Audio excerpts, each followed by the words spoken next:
baphulaphuli besabela FM ilizwi lamazwi kaThixo likule ncwadi yokumkani besibini isahluko sona sesesibini ivesi ke esikuyo ilavesi ye-21 waphuma waya apho aphuma khona amanzi wayigalela kuwo ityuwa wathi utsho uYehova ukuthi ndiwaphilisile la manzi akusayi kuba saphuma kufa kuwo nakunganiki. Bazalwane abamthandayo uThixo,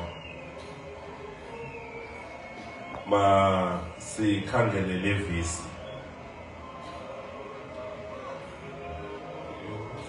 Waphuma waya apho aphuma khona amanzi. Apha bethunana sidibana no-Eliya umprofeti kaThixo esuswa u-Elisha.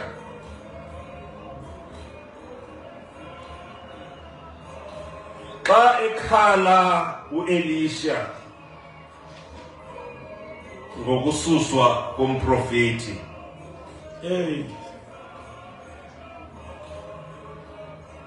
ukhala ngengathi uSirayeli akanamkhuseli, akanamthandazeli, and nethemba kaSirayeli lidakile.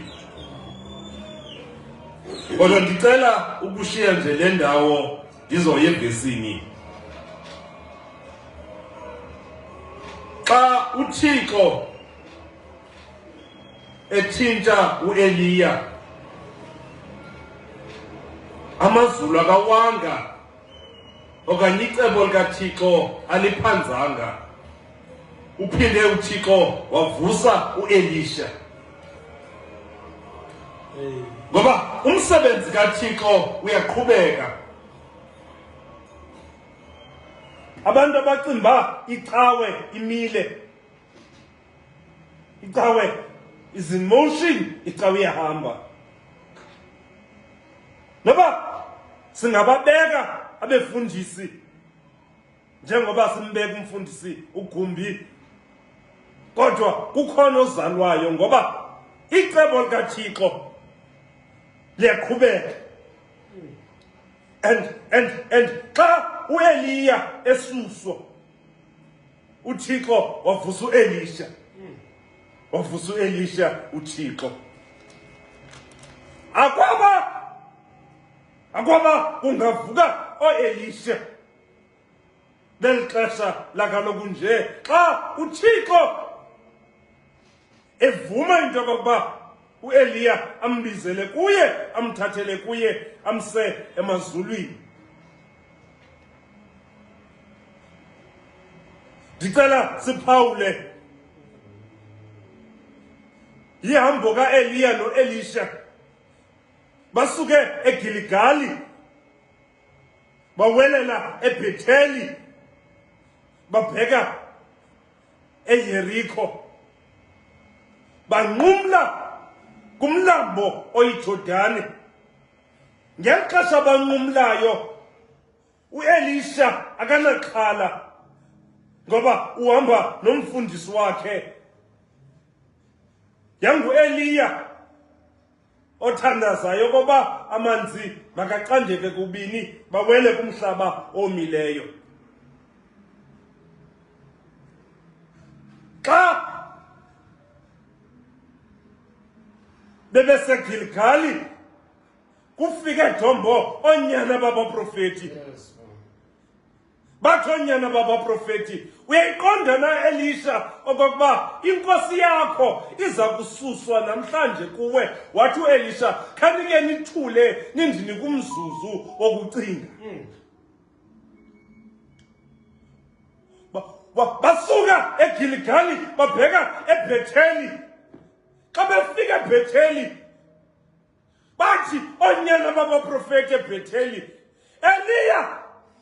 Elisha, uyayiqonda naba uEliya uyasuswa kuwe namhlanje. Wathi uElisha, khaninipheni umzuzu wokucinga. Wamtanga uEliya wathi kuye, khawuhlala apha mani, khawuhlala apha eBhetheli. uThixo undithuma ngaphaya eJerikho. Wathi uElisha, ehlali nje umoya wakho, andizukwehlukana nawe.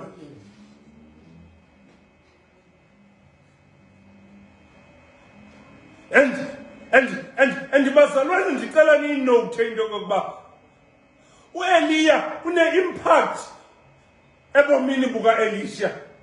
uElisha kunento athi andizukusuka kuwe kuba kukhona into endenza ndingamathele kuwe. Yibani ngumzekelo ngehambo yenu, ngokuthetha kwenu makholwa, ukuze abantu abakude noThixo bathi andizukusuka kuThixo ndinqwenela ukuhamba njengotata ubani nomama ubani endleleni yokholo. Yibani ke ngumzekelo wabantu abakholwayo. uEliya ke uphile impilo engumzekelo kuElisha. Yile nto athi uElisha, andizukwehlukana nawe baphulaphuli beSabela FM. Kodwa xa bewelile ke ngoku iJordani bengaphaya, uthi umbhali kufike umkhosi wamaZulu wamthatha uEliya, kwawa ingubo kaEliya wayixhola uElisha. Bazalwane bam abazintanda, Dombo ume ngaphaya kweJordani, komfula iJordani, ngaphesheya eYerikho. Kukhonyana babaprofeti babukele into yokokuba naku umfula ugcwele, uzokwela kanjani uElisha. Uthi uElisha xa ithetha, bazalwane bam abazintanda, hayi uthi uElisha xa ithetha, uphina uThixo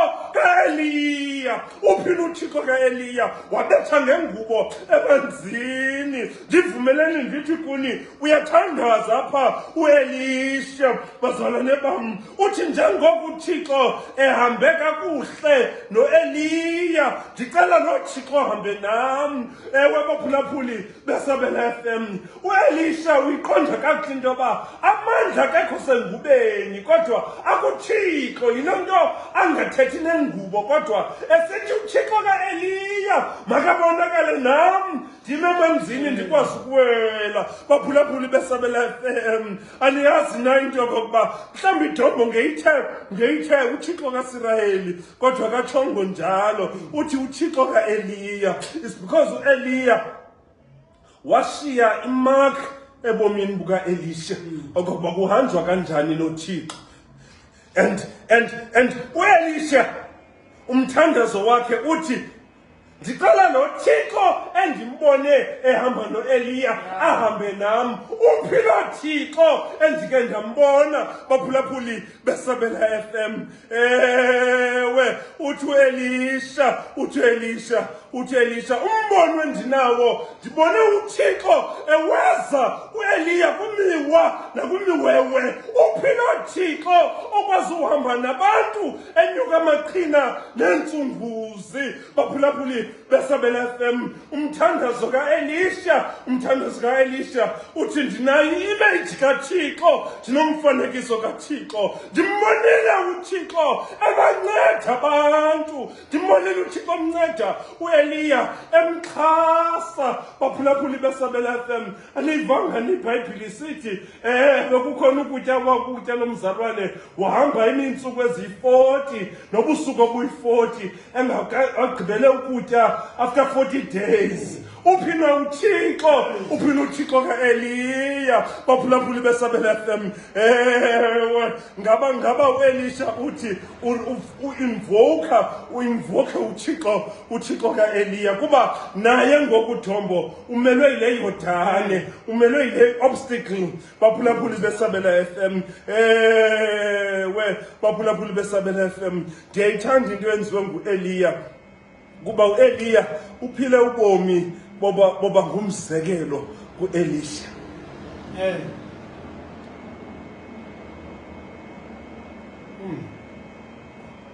Ndicela ke ungene evesini. Yes. Ndicela ungene evesini. Le vesi ithi bazalwane,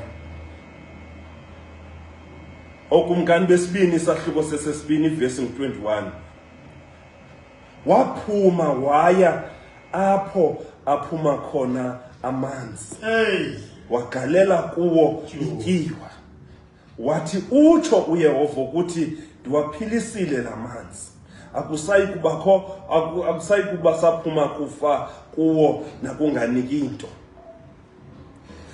Ndicela bazalwane niyinote le nto. Xa ibuya Dombe egqibowela, bathi abantu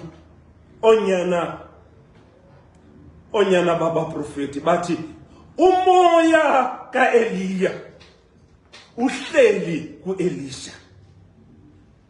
But sele betshilo Dombo bathi kuye kusenokwenzeka okokuba uThixo umthathile uEliya wamphosa ndawo ithileni nangamadoda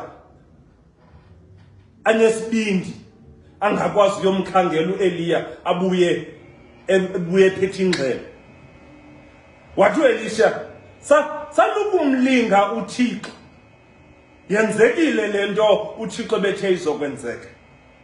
Bathi abantu abangakholwayo hospitals for 3 days ke Dombo bemkhangela babuya bengaphethanga nto.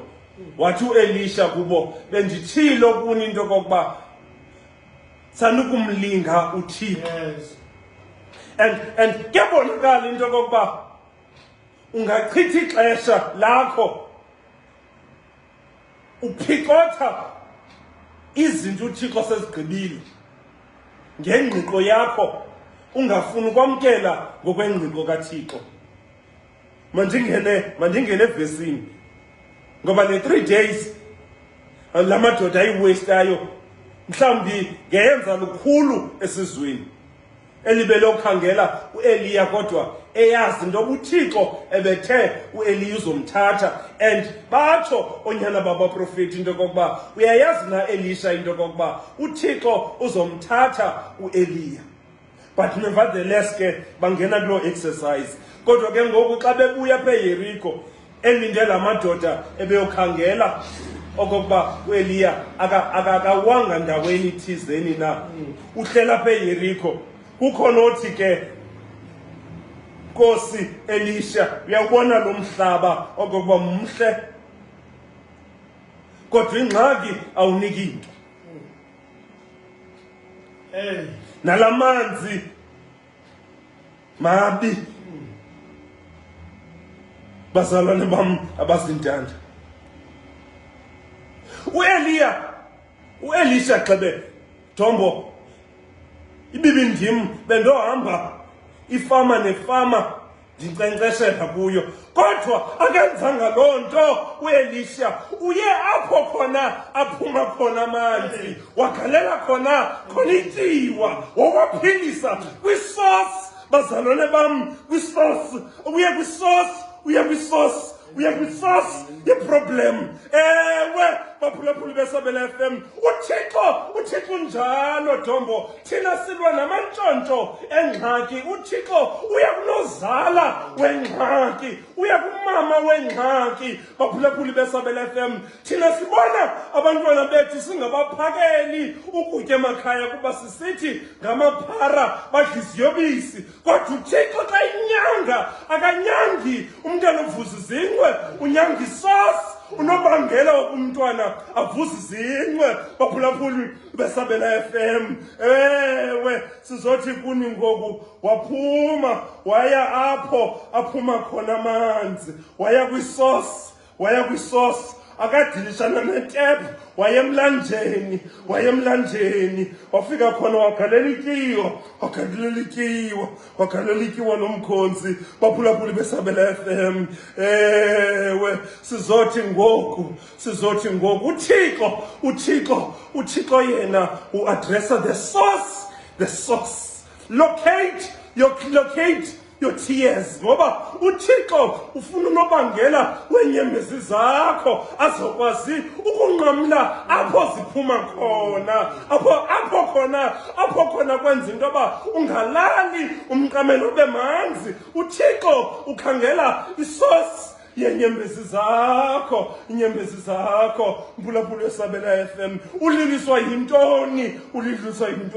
Yintoni le ekulilisayo? Masikhangele lento ekwenza uba ube nesingqala, mphulaphuli wesabela FM. Ulile ukwenzela into yokuba kule mvuselelo siyisondeze phambi koThixo, ngoba uThixo akabethi mantshontsho. uThixo kodwa ubetha unozala wengxaki. Baphulaphuli besabela FM, ewe xa simmema uThixo ngokuhlwa xa simmema uThixo bathi aba bantu uyabona amanzi mabi nalomhlaba unika into. Ewe baphulaphuli besabela FM, xa simmema uThixo ngobusuku masikhangele into yokuba yintoni lesililisayo, kwenzela into yoba uThixo aye ngqo apho khona unobangela ukhona. Baphulaphuli besabela FM, sawubhuda umhlola. Ntombo ndike ndithi xa ndithetha nabantu abatshatileyo, usabona umyeni akho, usabona inkosikazi yakho iyingxaki emtshatweni, uzawubhuda umhlola. Thatha umyeni akho umbeke ngapha, ubeke ingxaki ngapha, udilishane nengxaki umyeni akho engakuwe, udilishane nengxaki unkosikazi engakuwe. Ngoba eyona nto ingxaki into yokokuba uqala ubone izinto ezincinci Dom, ungaboni unobangela. And sizothi namhlanje uThixo udilishana nesource yeproblem. Waphuma waya apho aphuma khona amanzi, wagalela kuyikiwa. Waphuma waya apho aphuma khona amanzi. Baphulaphuli akanyanganga itephu Elisha, kodwa unyange umfula, unyambe umthombo apho khona amanzi aphuma khona, ukwenzela into yoba umjelo wamanzi aphuma amanzi ehlambulukile, amanzi eklini esize ebantwini, ukuze abantu bakwazi uwasela nenkomo zisele unkcenkceshelo, ngoba la manzi idombo ebethathwa nkcenkceshelo kodwa izityalo zifa kusetyenziswa amanzi, kuba la manzi ebemabi ekrakra nasemlonyeni and nomhlaba ubunganiki into. Kodwa ngoku xa kuvela le problem, uThixo ukhangela isource. ngudavide aba ebhorekile ubuhle bukaThixo. Kumane kufika amadoda phila ngana phakade ekumkani, isixeko esithile uThixo wakho usinikele kuthi sizoyisile intaba zakho. Wanesithukutheza uDavide ngengomso kongenenye indoda yathi phila ngona phakade ekumkani, isixeko busikhangela sisoyisile. uThixo wakho unamandla kwaso sithukuthezi. Uthi umbhali wakhwele evrandini uDavide wahambe upstairs, wabona inkosikazi yomuntu ihlamba. Baphulaphuli besabela FM, wawa uDavide wenziyele kenxe enhlizweni yakhe. Baphulaphuli besabela FM, wathi wabhala ileta eyemkhosini wayinikeza uUriya, indoda yale nkosikazi ebeyibona ihlamba. Ithi leta kumphathi womkhosi weenkosi zenimthatha uUriya nimbeke the center abushushwini bemfazwe ukwenzela into yoba kumadoda wayo awe uUriya afe ukwenzela into yoba inhliziyo kaDavide ifuna le nto ifunayo. Baphulaphuli beSabela FM, note uThixo umnikeze amakhosikazi uDavide maninzi kodwa inhliziyo kaDavide ayoneli ifuna le nto ifunayo. Wenza icebo kuDavide lokubulalisa indoda yomntu ukwenzela into yoba angene ngokwakhe le nkosikazi. Baphulaphuli beSabela FM, kodwa ndimthanda xa kufika uNathani Dombe esithi uNathani le ndoda ikhohlakeleyo Davide nguwe. Waguquka uDavide wakhangela isosi xa ikhangela isosi uDavide akayibona kude wathi dala Thixo phakathi kwam inhliziyo ehlambulukileyo. Baphulaphuli beSabela FM, wayiqonda uDavide into yoba into menza into yoba angoneli yile nhliziyo nayo. Wathi akwaba Thixo ungandinikeza inhliziyo ehlambulukileyo, inhliziyo enelayo. Baphulaphuli beSabela FM, ewe ukungoneli oku kusazosixoxisa amatyala. Yonela mphulaphuli weSabela FM, sikhangela isosi ingwevu yaseutse uYobhi ngokwakhe. Weze nifunde uYobhi 33 ivesi yaqala. Baphulaphuli beSabela FM, uthi uYobhi xa ikhangela isosi yesono singase sithi mhlambi simwise, uthi ndiwomisele amehlo am umnqophiso andisayi kuyikhangela intombazana ndiyinqwenele. Ewe baphulaphuli beSabela FM, ukuba uzazi into yoba ungawiswa yintoni uthi uYobhi yena ndinikeze amehlo wam umnqophiso. Udilishana uYobhi nesosi because akukho yeza eliselidingayo ngaphandle kweyeza elizoya apho khona kuphuma khona amanzi. Sifuna apho khona kuphuma khona amanzi. Ukubetha Dombo amantshontsho engxaki, laa nkukhu ezala la mantshontsho izophinda ikhiqiza amanye. So masibethe isosi. nguPawulos kwincwadi yamaRoma isahluko sasesixhenxe ivesi eka-21 uthi uPawulos ndithi ndifuna ngoko ukwenza okuhle kodwa ndixakwa ngumthetho osamalungwini am olapha kum. Ndithi ndifuna ukwenza okuhle kusuke kwenzeke okubi. Wadresa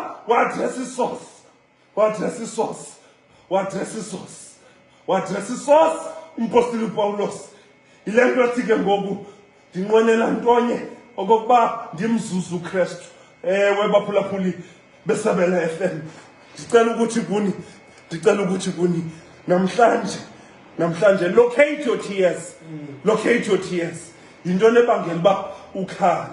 Ndake ndathi Dombo kwenye inkosikazi ngene eofisini lila, ndathi uliliswa yintoni? Wathi indoda yam iyakrexeza. Ndathi ingaba ukukrexeza kwendoda noba ngulo muntu ekrexeze naye na? Baphulaphuli beSabela FM, yintoni le ukwenza ngoba ukhale? Ngoba kubalulekile baphulaphuli xa sizonyanga namhlanje siye kwingcambu kumthombo apho kukhona umonakalo khona. uThixo namhlanje uzonyanga, kodwa uThixo baphulaphuli funeka aye apho kukhona ingxaki. NguYesu enyanga ibandla. Uthi xa libona ibandla uYesu, bazalwane ndiyemka ndiyezulwini ndiyakubawo, kodwa zenazi lento uba nithe nathandana ihlabathi lonke lizonazi into yoba ningabafundi bam, because eyona nto ufuneka siyi-adrese apha yisosi.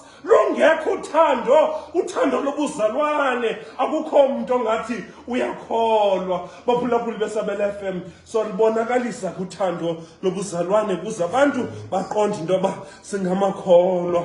Baphulaphuli beSabela FM, ewe ndizothi namhlanje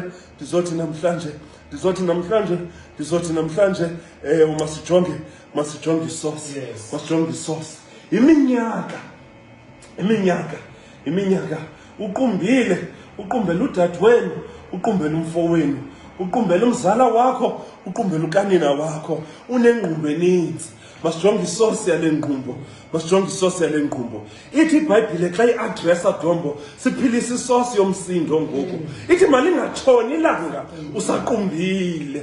Baphulaphuli beSabela FM. Awumenzi na wena ubawethu osezulwini. Awutsho na xa usithi bawethu osezulwini. Sixolele Nkosi njengoba nathi sibaxolela abasonayo. Lo msindo wakho ungapheli nje ubamba yintoni. Ewe mphulaphuli kodwa isosi into kokuba awumazi uKristu. Awumazi uKristu.